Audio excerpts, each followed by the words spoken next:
Seja muito bem-vindo ou bem-vinda a mais um episódio do Mais Clientes Podcast, que é o podcast oficial da Flow. Eu sou Cláudia Vale e vou conduzir esse nosso bate-papo. E hoje o tema é muito fora da caixa, com um convidado que todas as vezes que eu tive a oportunidade de assistir esse nosso convidado hoje, eu saí das suas palestras pensando muito fora da caixa e admirada com tudo, e vocês vão ver. Não sei se vocês estão preparados, porque é um tema muito fora da caixa e que vai trazer alguns insights muito bons pra gente. O tema hoje é como que o marketing, as artes e a experiência do cliente, eles podem trabalhar juntos e trazer muito mais conexão emocional, muito mais criatividade, muito mais olhar crítico das empresas para o que elas fazem para os seus clientes. Meu convidado de honra aqui, Fernando Kimura. Eu vou ler para vocês a bio, como sempre eu faço aqui, só para vocês verem quem é Fernando Kimura e vocês vão ficar encantados com tudo que ele vai trazer. O Fernando Kimura, ele é formado em administração de empresas com ênfase em marketing, especialização em marketing digital pela ESPM e neuromarketing pela UBA, que é a Universidade de Buenos Aires, e qualidade em serviços pelo Disney Institute, lá em Orlando, nos Estados Unidos. Ele atuou no marketing para pequenas e médias empresas e grandes empresas como a Microsoft no Brasil, no marketing da Oracle para a América Latina e realizou TEDx e foi 4 vezes palestrante no RD Summit. Uma dessas palestras eu assisti e eu saí encantada com todo o storytelling, com o tema. É fantástico, gente. Nos seus trabalhos aborda temas como marketing, arte, linguagem, criatividade, experiência, temas e discussões do cotidiano. Kimura, muito obrigada, uma honra. É uma honra para mim te receber aqui. A gente se conheceu no dia do meu TED. Foi, lá em Indaiatuba. Eu já te acompanhava antes daquele dia, já. Você tinha, não sei, você tinha Academia do Neuromarketing. Era Academia do Neuromarketing? Eu te acompanhava dessa época, da Academia do Neuromarketing. E aí eu fui pro TEDx de Indaiatuba. E você palestrou lá. Ali eu já falei, putz, é muito fora da caixa. É uma coisa que faz a gente querer ter uma sensibilidade maior, de um olhar mais sensibilizado, assim, das coisas. E aí, quando eu assisti uma das suas palestras lá no RD Summit, gente, se vocês já tiveram oportunidade de assistir, vocês sabem do que eu tô falando. E quem não assistiu, o Kimura, ele tem um storytelling e uma performance. Não é só uma palestra, né? Uhum. É uma performance de palco, uma presença de palco. E o tema são sempre temas muito que tira a gente daquela zona comum de conhecimento, né? Conta pra gente um pouquinho, Kimura, se apresenta, fala de toda a sua trajetória e desse seu viés agora de arte, de marketing e experiência do cliente. Bom, eu sempre trabalhei desde estágio, e a minha carreira foi em empresa de tecnologia. Trabalhei para a Microsoft, distribuição, fui para a Microsoft depois de anos trabalhando na distribuição, trabalhei na Oracle, mas aconteceu uma coisa interessante na Microsoft, que eles precisavam de uma pessoa para gerenciar projetos para pequenas empresas de transformação. Então, tinha um projeto de transformação na revista Pequenas Empresas e Grandes Negócios, junto com o Itaú. Aquilo foi um presente para mim, sabe? E aí eu transformava essas empresas, só que também tinha que ser um palestrante para o segmento de pequenas empresas. E lá a gente percebeu que, eu vou num grande evento, eu vou palestrar, vou falar do produto. Então a gente tinha que ter um tema, e a partir desse tema a gente tinha que viajar para criar um conteúdo. Então eu tive muitas aulas de roteirização, eu tive muito apoio também. Aí, às vezes a empresa quer inovar, mas você dá o espaço para as pessoas inovar, você de fato está preparado para isso. Então a Microsoft me deu essa carta branca para eu criar palestras. As palestras eram malucas, falavam da Madonna, tinha música, sabe? Uns exemplos assim. E aí eu falava bastante de negócios, de marketing, sempre era negócios, marketing, tecnologia. Com o tempo eu fui percebendo a tecnologia é muito válida, mas a dificuldade da pequena empresa, até da grande às vezes, a tecnologia está lá, mas é tão difícil as pessoas usarem, né? CRM. Poxa, quantas vezes você tem que criar essa rotina do CRM, a galera não sobe pro CRM. Então, assim, a tecnologia por si só, ela é incrível, mas se as pessoas não alimentarem, não vai funcionar. Aí eu comecei a perceber que às vezes uma pequena empresa ela não tinha um logotipo, ela não tinha um site, ela não tinha definido as cores, o branding. E aí eu comecei a olhar, mas como as pessoas decidem? Eu fui atrás do neuromarketing, eu compreendi algumas coisas, mas ainda faltava algo, porque quando a gente fala de marca, de produto, a gente fala de sensação, né, muitas vezes.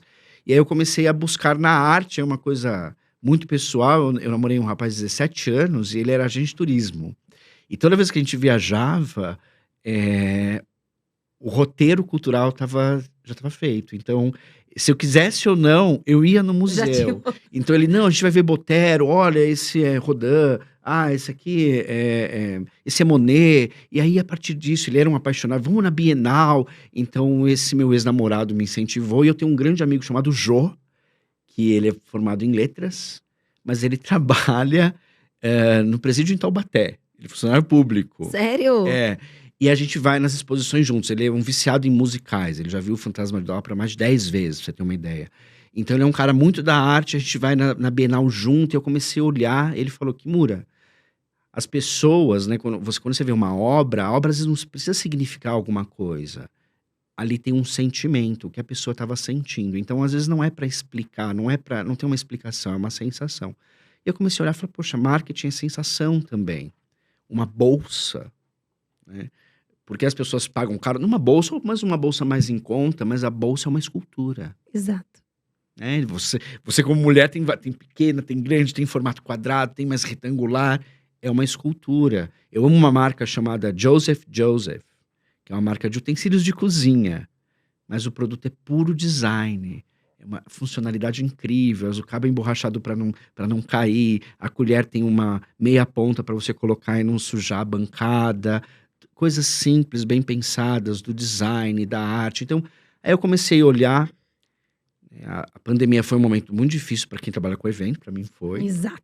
E aí eu olhei e falei, poxa, tem poucos eventos, mas não dá para viajar, também tem pouco dinheiro, né? Não dá para eu gastar o que eu tenho. E aí, conforme os equipamentos culturais de São Paulo foram voltando, eu comecei a visitar tudo que era possível. Então, eu sou uma pessoa que já fui mais de 20, 30 vezes na Pinacoteca. Eu tenho minha obra preferida em cada museu. Que eu sei legal. explicar qual a minha obra. Então, eu fiz uma troca, Cláudia. Eu troquei o shopping pelo museu. Eu ganhei muito com isso. Muito Não que o shopping seja ruim, mas não dá para a gente ter uma vida só de shopping. Ele é uma coisa que eu visito quando eu preciso, é prático. Uma funcionalidade. Exato, mas do ponto de vista para me ampliar como pessoa, é isso que a gente tem que olhar. Talvez alguns hoje sim, porque tem até exposição no shopping. Exato. Veja o que eles estão E a usando de tendência dos artifício, shoppings né? é virarem locais que promovem mais experiências do que vendem produtos. Então, em si, eles né? estão mudando nesse sentido. Mas eu gosto de ser esse visitante de museu raiz, sabe? Que vai, muito agenda, bom. compra o ingresso, vê a obra, volta, estuda. Então, eu tô nesse caminho hoje. Quando eu te conheci, ou que eu não te conheci pessoalmente, até antes, né? Como eu te falei, você atuava muito com neuromarketing. Uhum. Né? E agora você tem esse viés muito da arte aplicada a diferentes frentes, entre elas aos negócios, ao marketing, às empresas. Por que dessa transição? Né? E olhando para as empresas, como é que elas estão vendo essa questão do marketing com artes hoje em dia? Vamos lá. Bom, a transição... primeiro que eu comecei a observar que as grandes empresas, né? O neuromarketing é uma coisa que quem pode pagar não precisa, que são as grandes, e quem precisa não pode pagar, que são as pequenas. Então é um caminho, né, porque é uma pesquisa. Então o pequeno empreendedor não tem dinheiro para fazer uma pesquisa, né, cara, complexa. Então, enquanto uma Coca-Cola, ou, né, a gente tem empresas nacionais grandes podem pagar, né, a Raider, que hoje em dia que eu adoro, tá no Hype, que acabou de abrir uma loja no Copan, porque o público tá lá. Essas lojas, essas marcas sabem o que vão fazer, elas entendem de mercado, elas entendem de pessoas, elas entendem de branding. Então eu percebi que, ok, então esse não é um caminho tão interessante, porque nem todo mundo... E aí você vê as grandes agências, elas não discutem esse tema. E aí quando eu comecei a observar a arte tá ligada a uma coisa que tá na sociedade, que é a linguagem, né? Cada artista, eu comecei a observar, pra gente ser mais criativo, a gente precisa ter mais repertório. Eu ir no museu, e cada hora eu consumir um artista diferente, eu vou ser diferente. Então eu preciso consumir coisas diferentes. Né? Eu preciso consumir ideias diferentes. Cada um, e a arte tem uma coisa interessante, que quando eu vejo um traçado de um quadro de Van Gogh, eu sei que é Van Gogh. Quando eu vejo Dor ou eu vejo a Frida, eu sei que é Frida. Os artistas conseguem ter muita identidade e autenticidade para uma música, né? Você ouve um refrão, você sabe qual é a música, sabe quem é a banda. E as marcas também precisam Elas disso. precisam dessa autenticidade. Então eu comecei a ver que tinha um match ali. Só que eu descobri várias outras coisas, né? As empresas, elas têm hoje também o desafio de conseguir comunicar numa fração de segundos. Só que nós somos profissionais de marketing, a gente entende de estratégia e aí você tem que entender de algoritmo. Mas você não entende de linguagem. Quem entende de linguagem é um artista. Né? Porque a Rosalía, né, que é uma artista atual, é a Rosalía e ela estourou. Porque a Glória Groove, então a gente tem que discutir e observar esses movimentos da sociedade, como as pessoas se comportam, como elas se vestem, o que elas consomem. E a arte está muito envolvida no meio de tudo isso, Cláudia. Muito bom. E o seu olhar, as empresas estão valorizando essa questão da arte como um meio de se desenhar as estratégias de marketing e ganhar o consumidor através desse olhar mais das artes? É bem amplo, né? Você pode usar isso diretamente. Então, a última campanha da Coca-Cola, a gente está falando num momento onde a Coca-Cola tem uma campanha mundial que tudo acontece dentro de um museu. E aí eles fizeram tem até aqui no aeroporto, viralizou no aeroporto de Guarulhos, em São Paulo, tem um espaço deles que vem a menina do brinco de pérola, ela pega tem lá uma tela de LED, ela joga uma Coca-Cola, ela faz determinada ação e cai uma Coca para as pessoas experimentarem uma Coca-Cola. Então, você vê a Coca-Cola usando, mas ela nitidamente fala das artes. Por quê? Ela convida as pessoas a olhar essas grandes obras, essas masterpieces, essas obras muito famosas, porque elas questionam o mundo. Para você ser mais questionador no momento de uma sociedade muito superficial. Ao mesmo tempo, então existe a possibilidade de usar isso, ou você vê a Louis Vuitton, que popularizou, tinha gente que nem conhecia, que fez uma campanha com Yayoi Kusama.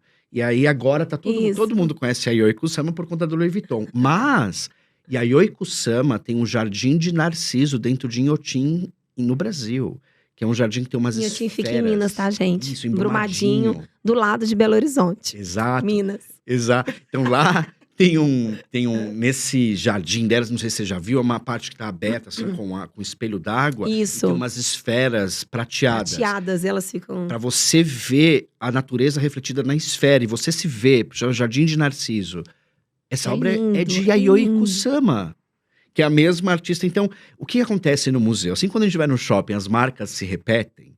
Quando a gente vai no museu, as obras se repetem. No momento que você entende um artista, como Beatriz Milhazes, que é uma artista brasileira, tem muita feminilidade, tem muita natureza, tem muito Rio de Janeiro, porque é tudo muito floral.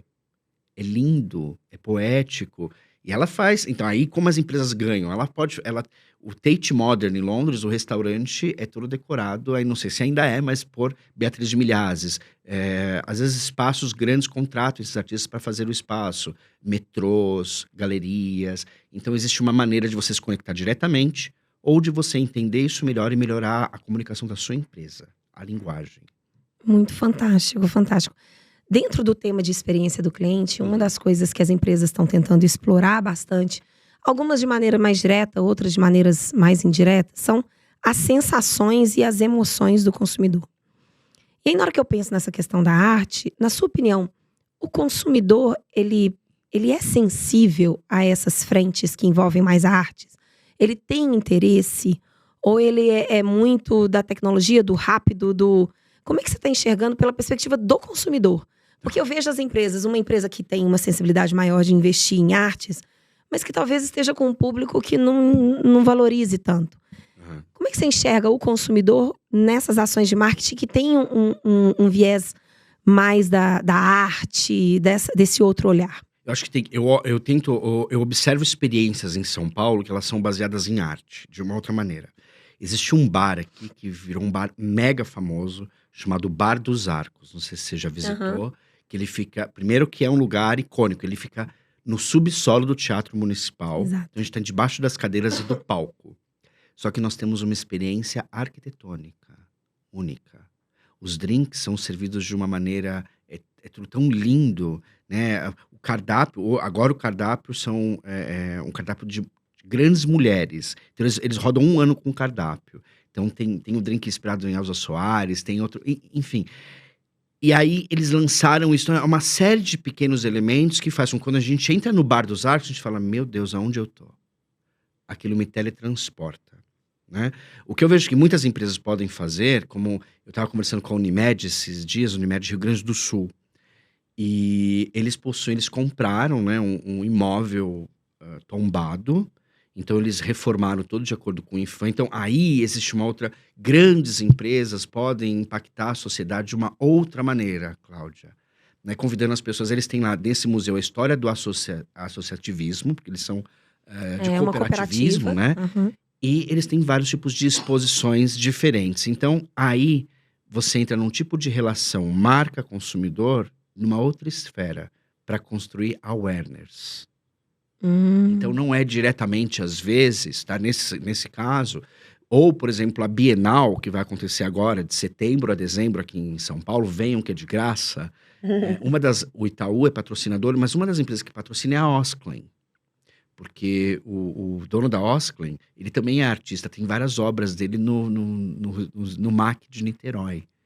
Então, né, ele também é um... Claro, as camisetas são uma arte. São uma... É uma tela em branco. E aí, o que ele escolher a partir daquilo vai fazer com que aquela camiseta venda mais ou menos. Então, existem maneiras de você conectar a arte ao negócio, entende? Ou se você vai fazer um coquetel para CEOs, né? Porque você não pode fazer esse coquetel para CEOs no meio de uma vernissagem. E aí, né, faz isso no MASP. Então, eu convido as pessoas a outro tipo de discussão, a outro tipo de olhar. E a gente está falando de um universo que faturou aí mais de 67 bilhões o ano passado de dólares. Então, a arte é um lugar, né? Tô falando da venda mesmo, onde muitas empresas e muitas pessoas, elas buscam investimento para longo prazo. Então, você paga 1 milhão num quadro hoje, de um artista que acabou de sair, Daqui a pouco ele tá vai vendo. valer daqui a 100 anos. Exato. Então, é um investimento para 100 anos, às vezes. Então, por isso que é muito distante de mim, né? Não vou esperar 100 De mim anos, também. né?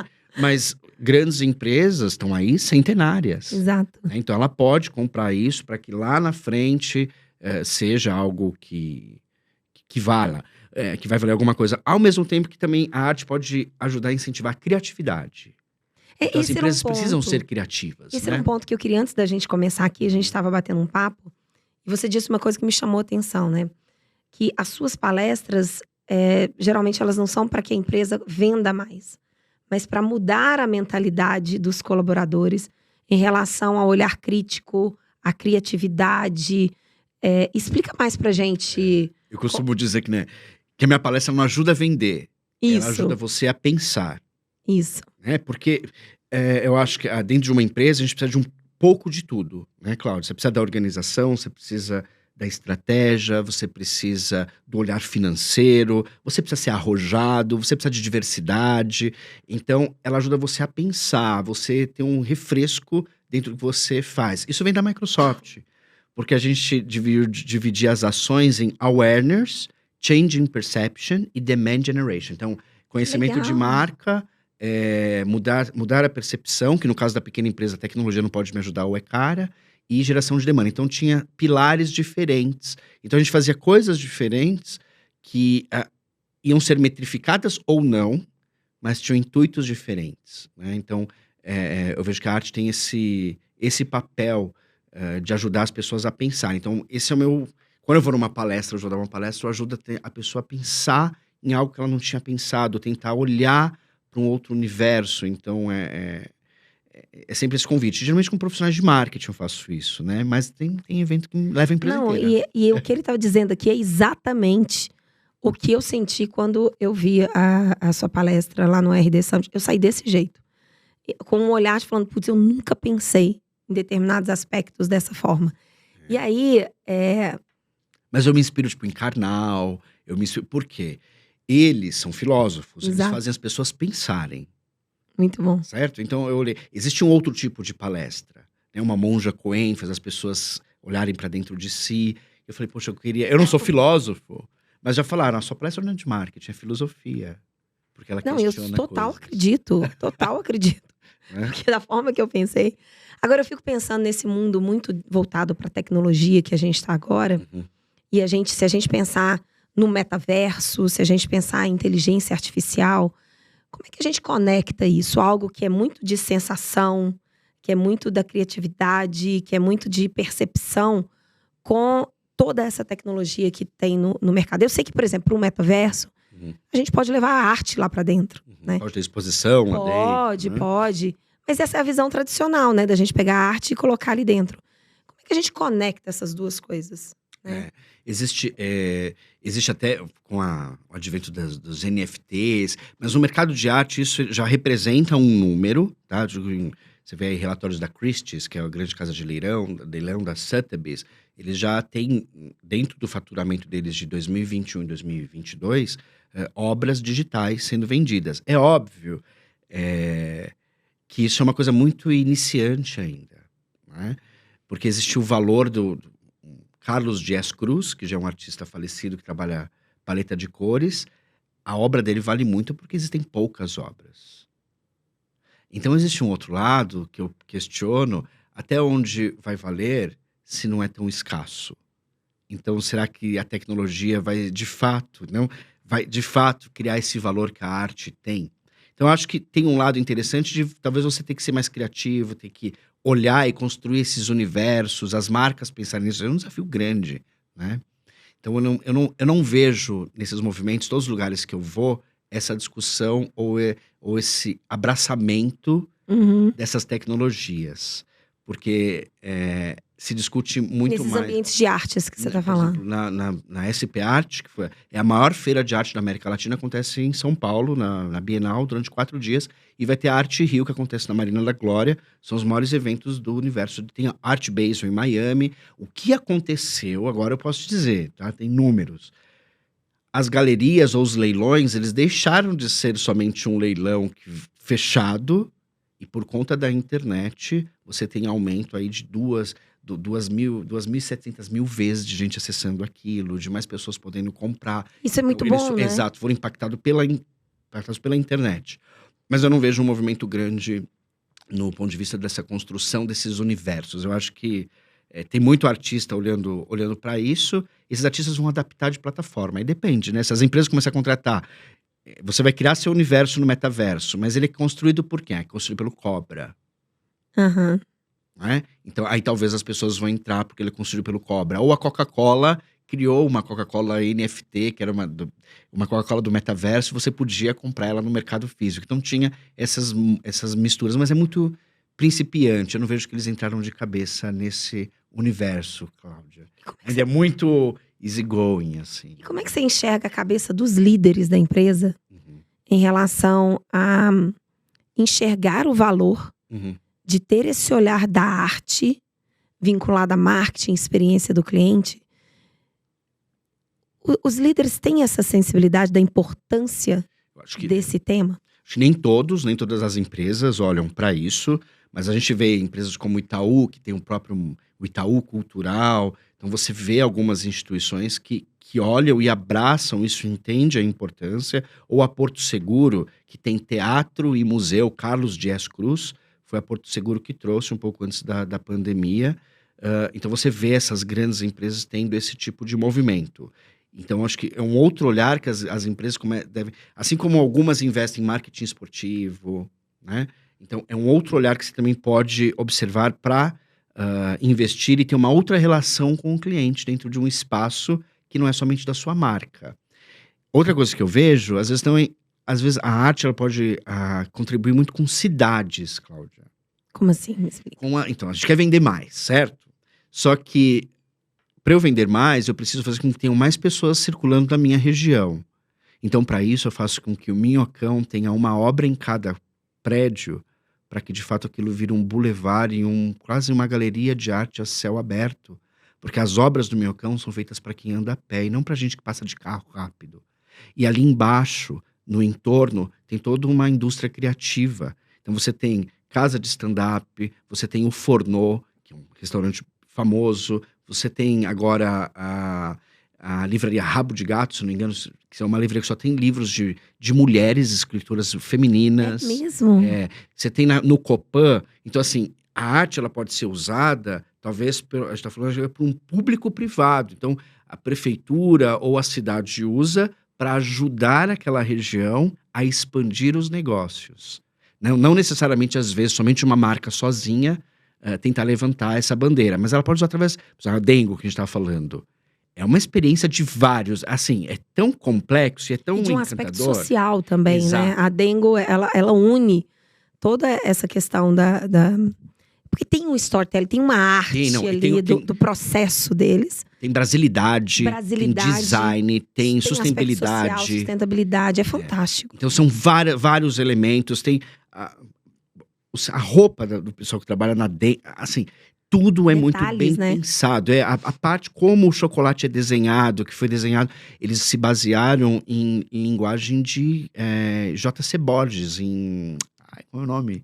Sertó? Não. Eles têm o design do chocolate que ganhou um prêmio, o design é premiado, e é usado a linguagem de cordel. Pronto.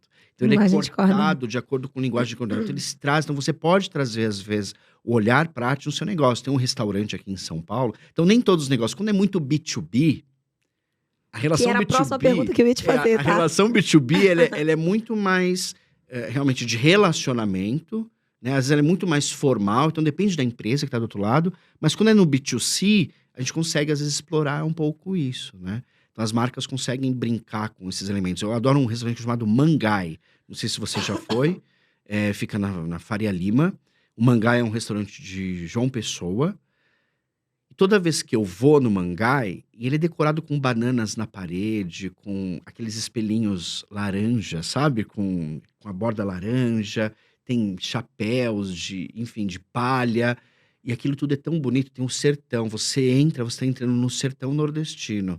A música, a roupa dos garçons, aquilo é um teletransporte. São Paulo, João Pessoa. Que legal. E existe toda aquela atmosfera por conta da arte. Então, existem produtos e empresas que conseguem explorar isso mais. Eu vejo que outras podem explorar de outra maneira. No mercado muito corporativo poxa, vamos convidar um artista, vamos fazer algo diferente. Até fazem às vezes incursões dentro de vinícolas, ou a gente tenta fazer algo gastronômico, que também a arte está envolvida. Isso funciona muito no B2B, porque como é um relacionamento com clientes, próximo, né? É tudo muito baseado em relacionamento, em conexão, em longevidade, né, de negócios. Essas ações que trabalham essas experiências pontuais, assim, com clientes mais estratégicos dentro desse mundo B2B, funciona perfeitamente. Exato. Perfeitamente. Acho que empresas no mundo B2B ainda não estão com essa sensibilidade toda em relação a como que eles podem conectar a arte com o relacionamento com o cliente ou mesmo com os seus negócios. Mas você me trouxe um ponto que eu achei interessante, que eu fiquei pensando aqui, que, dependendo do mercado, por exemplo, você trouxe o exemplo do Itaú, que tem o Itaú Cultural, né, que eu acho fantástico. O mercado financeiro, até alguns anos atrás, ele era considerado um mercado frio, né, de um relacionamento muito frio, muito número, muito análise de números e tudo mais.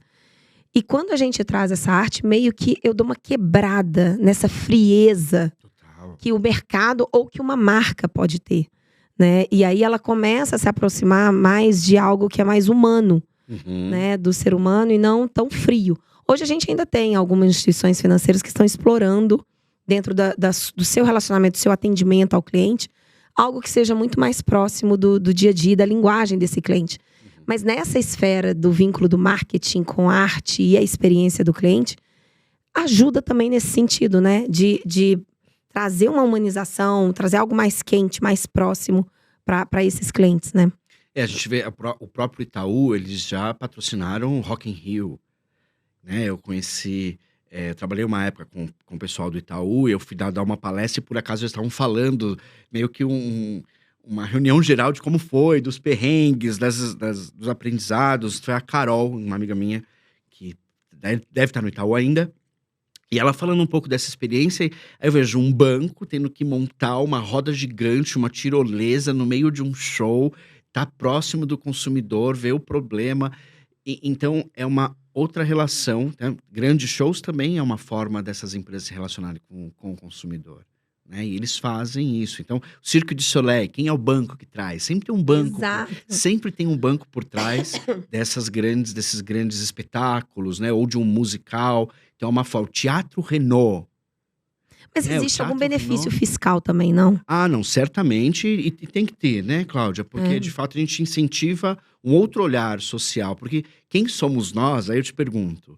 Se a gente tira o chimarrão, a pizza, o brigadeiro, o dendê, o frevo, Feijoada. a feijoada, a calçada de Copacabana, né, os Niemeyers, se a gente tira a linguagem, as linguagens que a gente tem em diversos lugares, enfim, nós não somos nada como país. O que nos faz ser quem somos é a arte. Então, por isso que você vê muitas empresas, aí um desafio de marketing. Não adianta a gente aqui de São Paulo cria a campanha, aí chega lá no Amapá, não tem nada a ver, ou até mesmo no interior de São Paulo. Porque a linguagem é outra, a construção da família é outra, a forma de pensar é outra. Então, essa é eu vejo uma oportunidade para pequenas agências explorarem e exaltarem a cultura local, para que de fato o marketing seja diferente. Eu amo um queijo chamado queijo manteiga. E eu conheci uma empresa numa cidade chamada Caicó, que é na região do Seridó, no Rio Grande do Norte. O pessoal do Sebrae me levou lá, na Dona Gertrudes.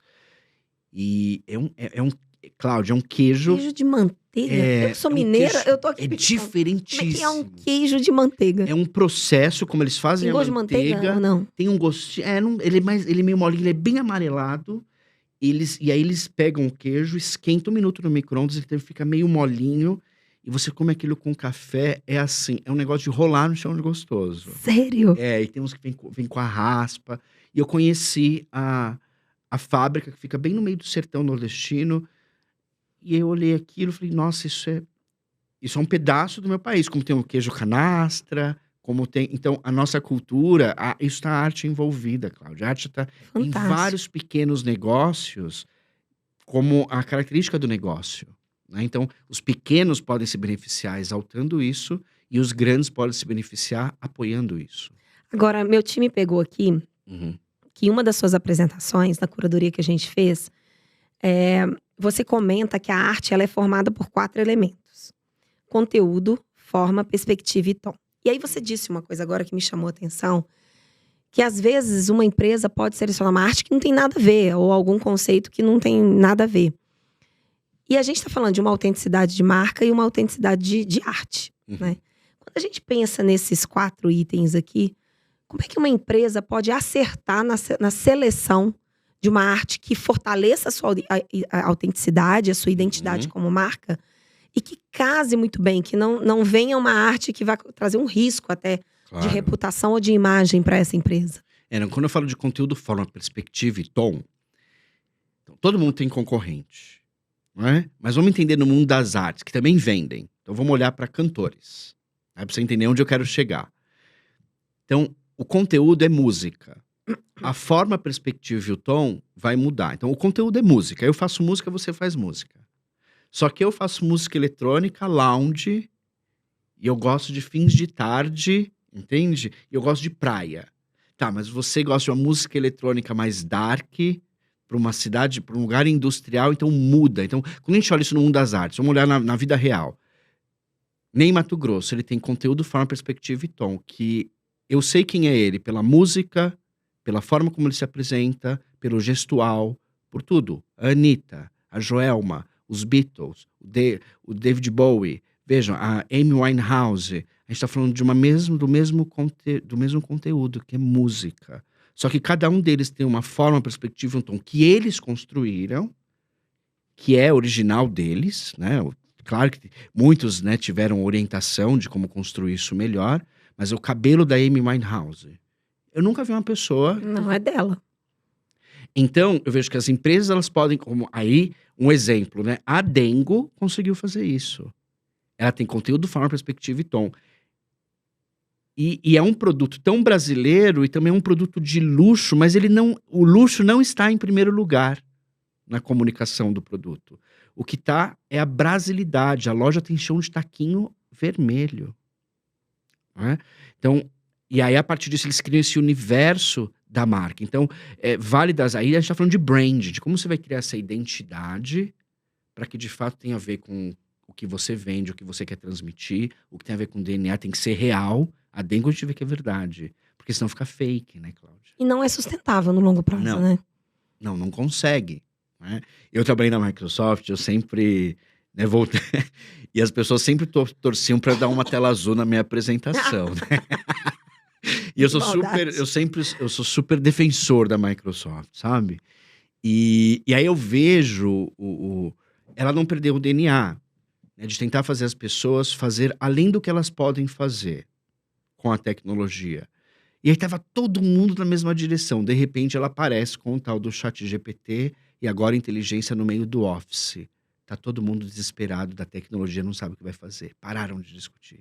Exato. Porque ela Vamos segurar 6 meses aí. ela continuou com o que ela acreditava, né? Então vai da empresa também ter esse... Não adianta só colocar porque é interessante, não é? Mas de fato faz parte do seu DNA isso. Acho que você unir isso, empresas regionais trazerem isso, ela consegue, como o Mangai, eles conseguem trazer João Pessoa para São Paulo. Fantástico, fantástico. Agora, como é que os colaboradores de uma empresa, eles podem desenvolver mais esse olhar criativo, esse olhar mais além do que se enxerga pro dia a dia, para fazer com que isso seja alguma coisa do dia a dia, né? Ou seja, que eu não só que eu pare para pensar nisso, mas que eu tenha naturalmente esse olhar. Porque a gente recebeu a Marta aqui, né, para falar de tecnologia e tal. E um dos pontos que vai ser um diferencial para os colaboradores e que ela trouxe é essa questão da própria criatividade, dessa sensibilidade, né, da gente conduzir a tecnologia. Na sua opinião, como é que os colaboradores podem desenvolver isso no dia a dia? O que eles precisam fazer? Eu vejo que a gente como sociedade, né, você como, né, como sociedade, como parte de uma empresa ou parte do seu negócio, se você eu agora comecei a virar um viciado em musical. Não era, então comecei a virar um viciado em musical. E eu choro e falo, nossa, como é que eles fizeram isso? Nossa, como é que eles pensaram nisso? E você começa a ter insights ali, de como você pode fazer um evento, de como você pode apresentar, de como vai abrir, de como vai... E a partir disso eu vou me moldando a coisas diferentes. A gente nunca vai ser diferente se a gente sempre consumir a mesma coisa. Perfeito. Né? Então, a pessoa que consome arte, seja ela, existem vários tipos, né, Cláudia? Eu sou o cara do museu. Tem gente que adora, a Marta deu várias citações ligadas à literatura. Ela é uma pessoa que adora ler. Né? Algumas pessoas adoram música. Então depende do viés que você vai. Mas todas elas vão abrir o seu campo de visão. Para que de fato você olhe, eu gosto, né, esse desafio que o marketing tem de vender em 1 segundo. Tá, mas como o Di Cavalcanti faz para vender em 1 segundo? Então tem uma obra dele chamada Brasil em 4 Fases, que eu vi no Instituto Tomiotaki, são 4 painéis gigantes que contam a história de 500 anos do Brasil, em 4 painéis. Isso é um poder de linguagem, resumo e síntese tão grande. Então ele mostra o descobrimento do Brasil na primeira obra, na segunda uma cena do cotidiano, 2 mulheres comerciantes e os Arcos da Lapa, você vê que é no Rio. Depois ele mostra uma cena do cotidiano, parece uma festa de São João. E depois ele mostra a chegada do século XX. Então ele mostra aviões, eletricidade. Então são 4 painéis. Então você vê do descobrimento, a cultura que foi desenvolvida e a chegada da modernidade, o século XX. Eu penso, o que ele pintaria, isso faz parte da minha palestra, se ele pudesse pintar o século XXI. Então o que nós pudéssemos conversar com o Di Cavalcanti agora, olha, Di, o século XXI tem inteligência artificial, tem Alexa, tem Siri, tem Google, elas concorrem, elas só não conversam ainda, né? Então, o que ele pintaria? Então, a arte ajuda a gente a ter esse olhar não só crítico, mas às vezes criativo, de conseguir plotar coisas e misturar coisas. E isso, para as empresas, é essencial. Porque num universo tão competitivo, como é que você vai ser mais criativo? Como é que eu vou no seu evento ou não vou no outro evento? Né? Eu te falei, a minha palestra abre com uma poesia de galões de gazelle. O problema é o balão. Eu preciso de 10 balões. Conforme eu vou entrando, eu vou cortando balões e os balões vão indo embora, como valores que a gente não, pede. ele tá falando de palestra. Mas chamar isso, palestras é o que eu faço, tá? Palestra que é o, sabe, é o arroz com feijão, que a gente leva o conteúdo ali Mas que é o normal. conteúdo, isso também é importante, Não, né? que é o conteúdo É uma para mistura de determinado conteúdo e fim. forma. Agora, o dele é uma palestra performática. Vocês não têm ideia. Se vocês tiverem a oportunidade na empresa de vocês de levar uma palestra que é muito diferente e que faz as pessoas pensarem fora da caixa, a palestra do Kimura é uma opção correta, viu? Aí eu olho, aí se você me pergunta, mas por que a palestra é assim? Por conta das coisas que eu consumo. Então, quem assiste a palestra precisa entender. Então, isso vai ajudar as pessoas. Eu não penso de uma... eu sei que as pessoas querem coisas com começo, meio e fim.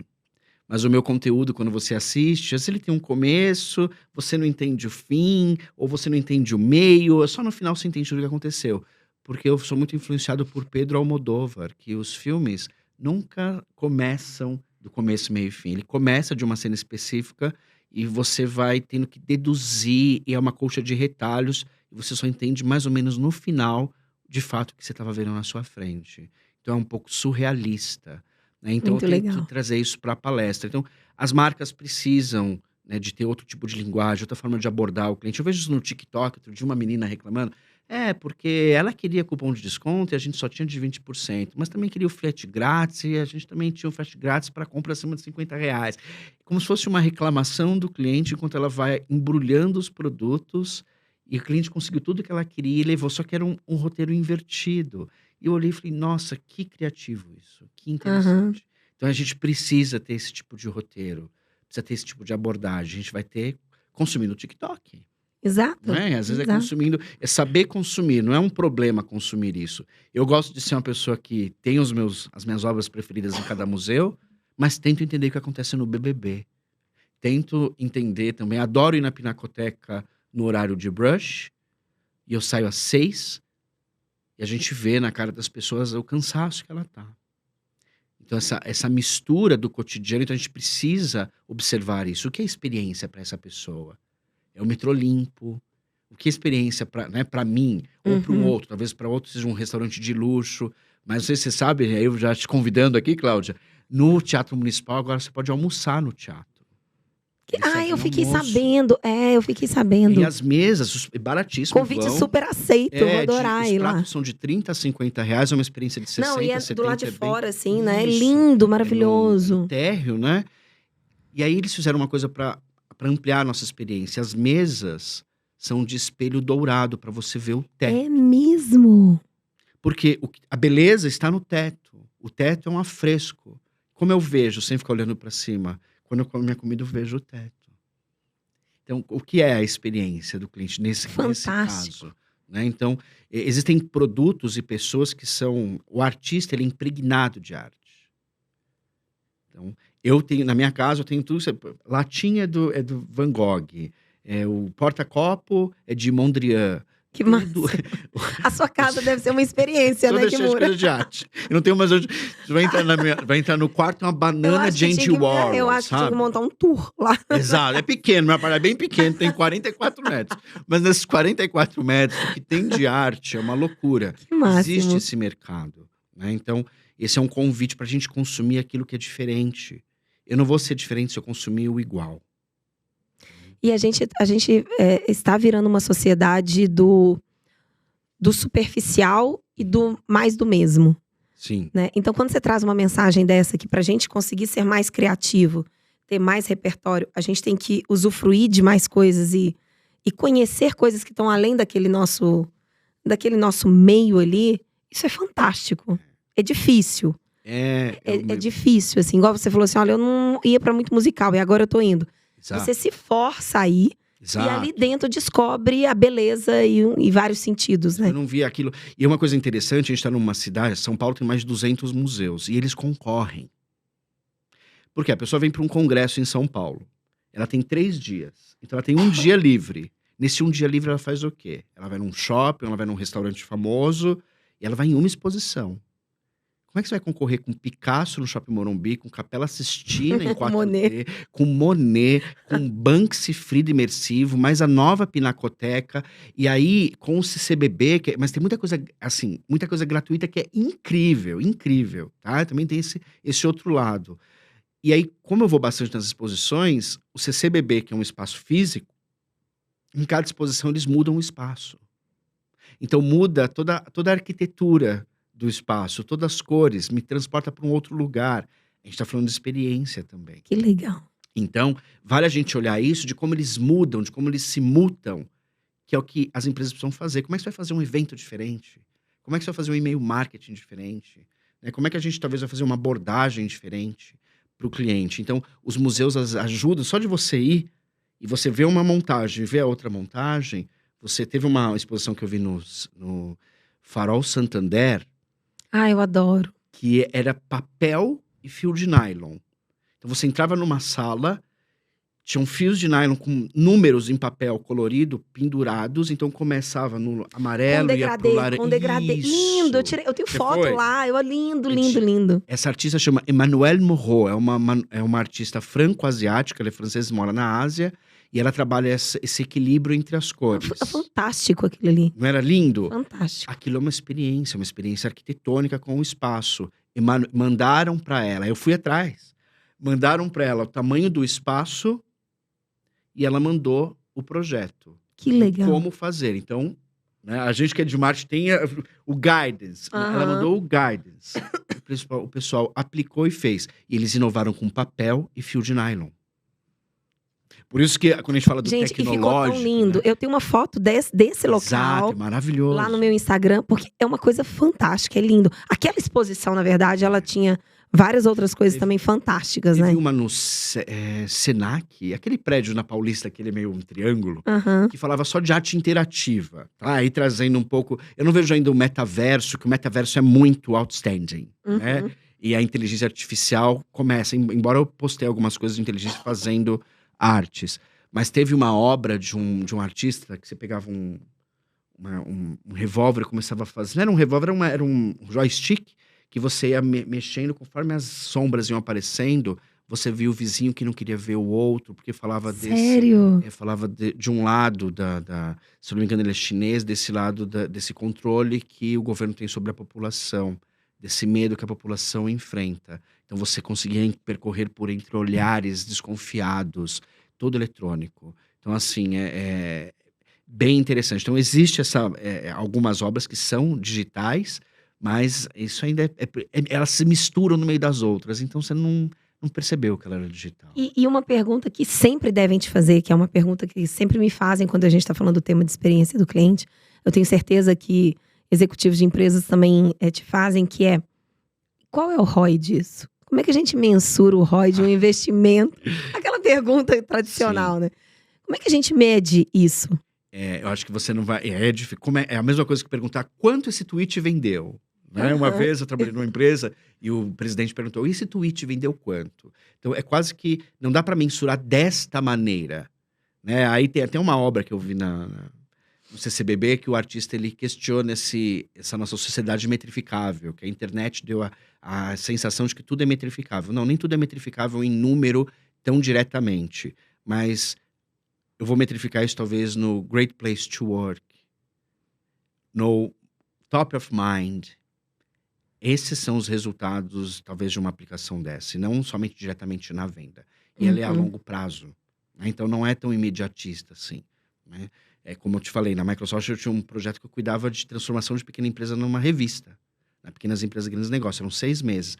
Tá, mas isso traz quanto de venda? Não era possível, a gente conseguia mensurar quantas pessoas leram a revista, quantas entraram no site, quantas se inscreveram no projeto, a quantas pessoas chegavam. Então, essas pessoas que liam a revista, a gente conseguia ter um diálogo direto com elas, elas sabiam, viam a escalada da jornada do cliente. Exato. Eles viam isso. Então, eu costumo dizer, Cláudia, que esse tipo de ação é para quem pode, não é para quem quer. Tá?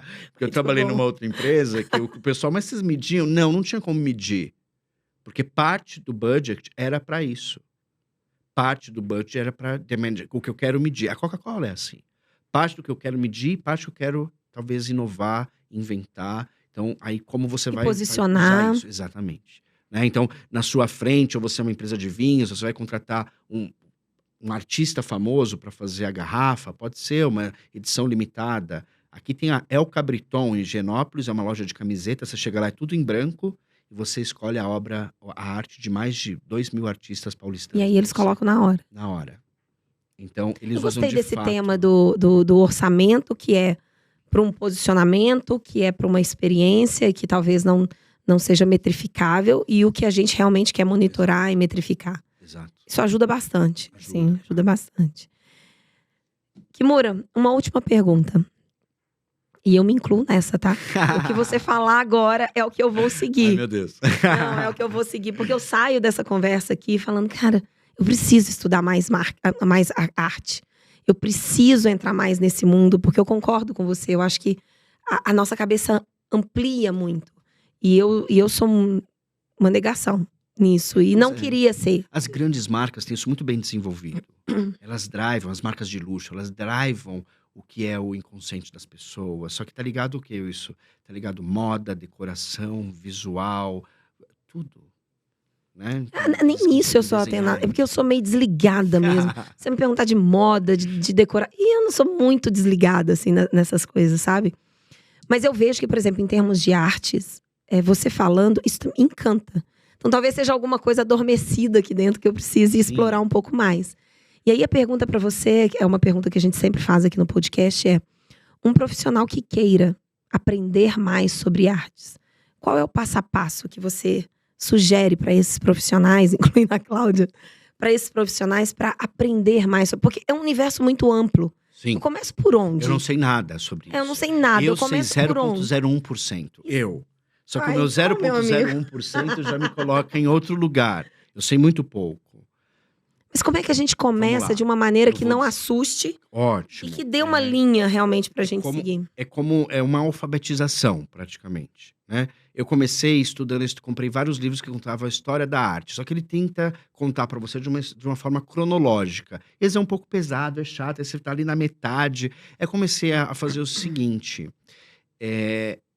Você, às vezes, eu já tinha visto um quadro da Frida, que coisa esquisita. Ai, que feio. Tá, mas depois que eu entendi que ela sofreu um acidente, ela sofria dores por conta desse acidente, era uma mulher que A história amava dela o é linda. marido, e o marido, né, não era lá tão bacana com ela. Péssimo. Então ela tinha sofrimento físico e sofrimento emocional.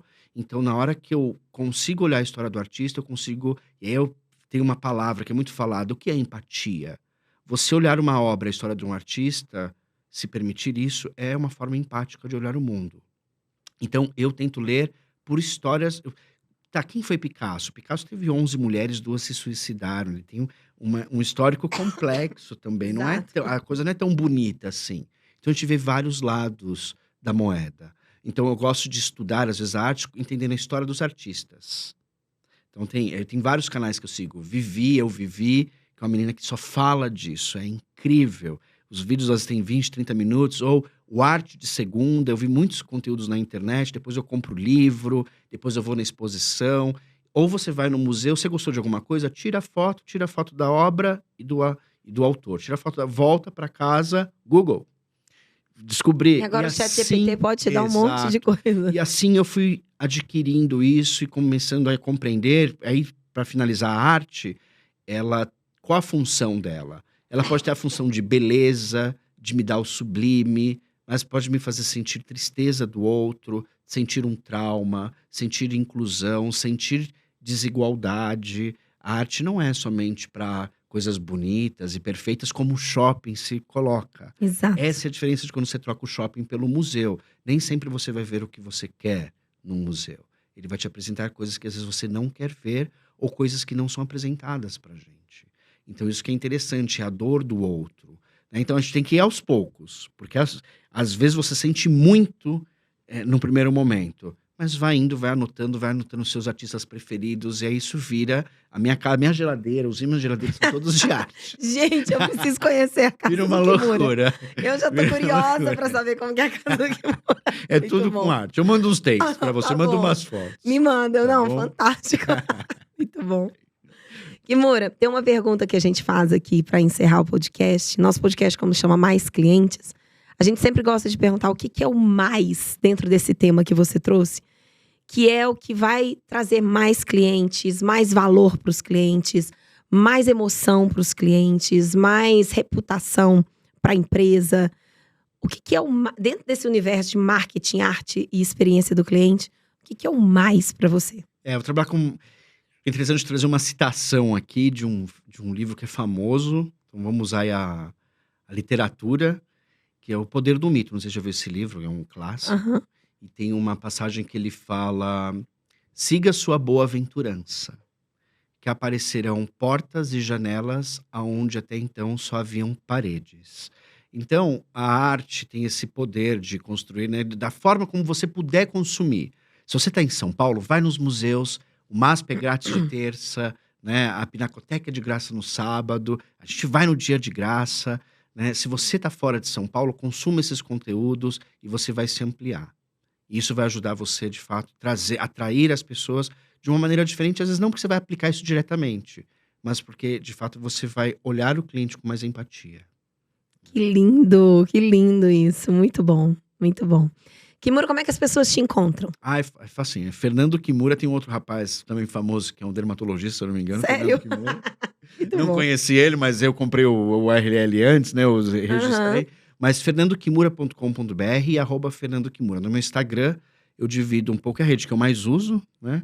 Eu divido um pouco desses meus olhares de São Paulo e o que está acontecendo, né? Nessa nossa cidade fria, cinza, difícil, mas que ela tenta se reinventar através da arte. Sempre foi assim. Que lindo, que lindo. E a gente vai deixar aqui na descrição do podcast todos os links para vocês encontrarem o Kimura, todo o conteúdo que ele tem disponível na internet. A gente vai deixar aqui para vocês terem acesso. Obrigada, Kimura. Ai, olha, você foi responsável por plantar uma sementinha aqui. Ai, que bom. De ampliar esse meu olhar para artes. E eu te prometo, fica um compromisso Quando aqui. em São Paulo, você me fala, toda vez a gente Com vai no museu certeza. diferente. Não, com bom? certeza. E fica um compromisso meu aqui. Eu realmente quero, assim, não é da boca para fora, eu realmente quero. Vamos. Porque enquanto você fala aí, vai me dando uma coisa boa. Eu falei, acho que eu vou dar uma experimentada nesse negócio de Exato. ampliar mais a arte. Então, obrigada. Obrigada por esse presente. Eu que agradeço. Eu saio daqui com um presente, um dever a cumprir. Muito obrigada mesmo. Eu agradeço, Cláudia. Muito obrigada a todos vocês que assistiram mais um episódio do nosso podcast Mais Clientes. Se prepara, porque semana que vem tem mais um. Tchau, gente!